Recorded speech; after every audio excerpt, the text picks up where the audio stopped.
During the summer of 2003, events in the northeastern United States involving a strange, human-like creature sparked brief local media interest before an apparent blackout was enacted.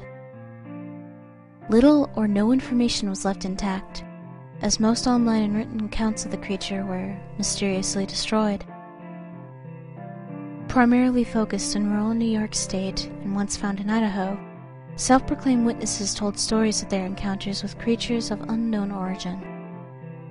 Emotions ranged from extremely traumatic levels of fright and discomfort to an almost childlike sense of playfulness and curiosity. While their published versions are no longer on record, the memories remained powerful.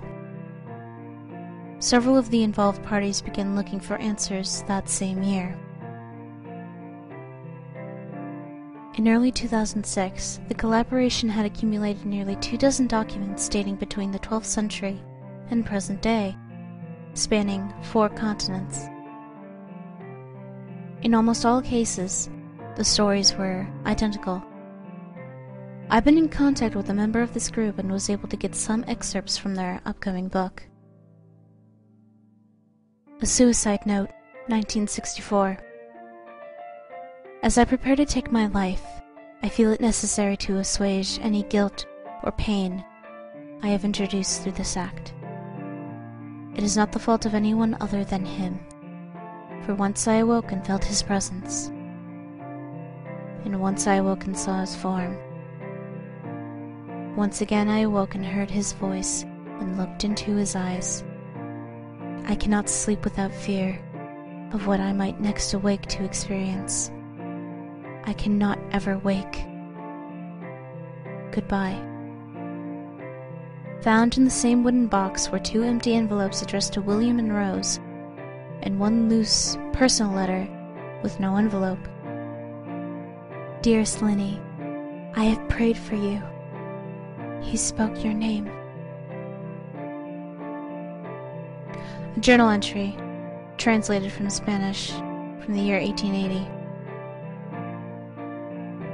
I have experienced the greatest terror. I have experienced the greatest terror. I have experienced the greatest terror. I see his eyes when I close mine.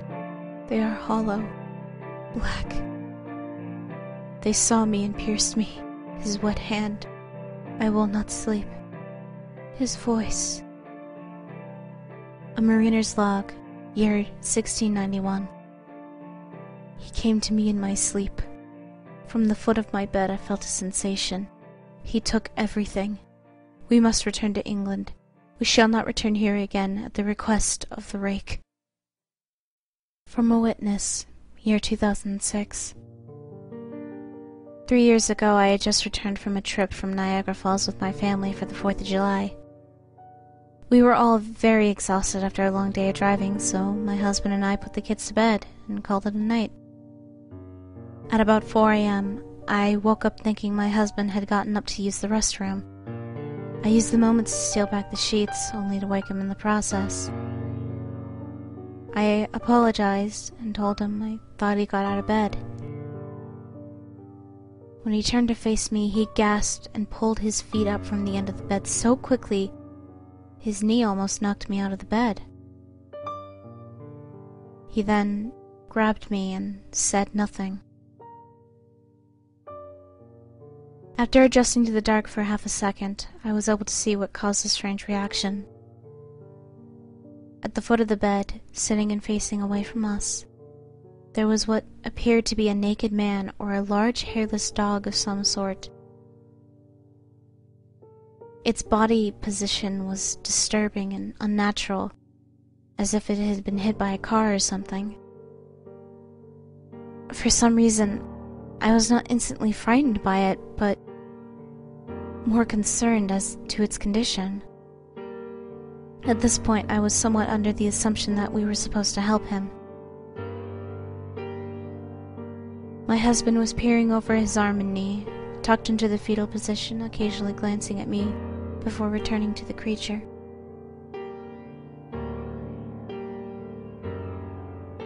In a flurry of motion, the creature scrambled around the side of the bed, and then crawled quickly in a flailing sort of motion right along the bed until it was less than a foot from my husband's face. The creature was completely silent for about 30 seconds. Or probably closer to 5, it just seemed like a while. Just looking at my husband. The creature then placed its hand on his knee and ran into the hallway leading into the kids' rooms. I screamed and ran for the light switch, planning to stop him before he hurt my children. When I got to the hallway, the light from the bedroom was enough to see it crouching and hunched over about 20 feet away. He turned around and looked directly at me, covered in blood. I flipped the switch on the wall and saw my daughter Clara. The creature ran down the stairs while my husband and I rushed to help our daughter. She was very badly injured and spoke only once more in her short life. She said, "He is the Rake." My husband drove his car into a lake that night while rushing our daughter to the hospital. They did not survive. Being a small town, news got around quickly. The police were helpful at first, and the local newspaper took a lot of interest as well. However, the story was never published, and the local television news never followed up either. For several months, my son Justin and I stayed in a hotel near my parents' house. After we decided to return home, I began looking for answers myself. I eventually located a man in the next town over who had a similar story. We got in contact and began talking about our experiences.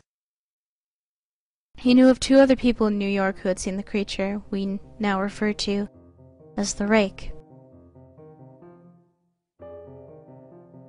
It took the 4 of us and about 2 solid years of hunting on the internet and writing letters to come up with a small collection of what we believe to be accounts of the Rake. None of them gave any details or history to follow up. One journal had an entry involving the creature in its first 3 pages and never mentioned it again.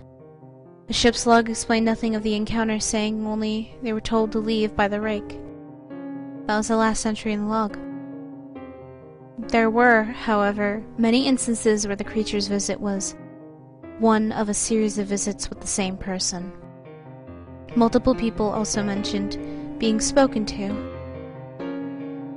my daughter included. This led us to wonder if the Rake had visited any of us before our last encounter.